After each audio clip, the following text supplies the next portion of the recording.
பிரத்யங்கரா என்று அன்போடழைத்தாலே பிரத்யட்சமாக வருவாள். அம்மா நேரிலே உரையாடுவாள்.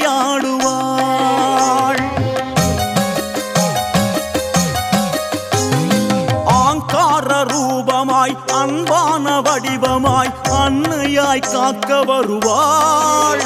கொடும் வினையாவும் மிதித்தாடுவாள். ஓம் சக்தி தாயே பிரத்யங்கரா சரவேஸ்வரன் சக்தியமை காக்கவா. ஓம் சக்தி தாயே பிரத்யங்கரா சரவேஸ்வரன் சக்தியமை காக்கவா. நலம் யாவும் பெருக வேண்டும் அம்மா நீ என்றும் காக்க வேண்டும். நலம் யாவும் பெருக வேண்டும் அம்மா நீ என்றும் காக்க வேண்டும்.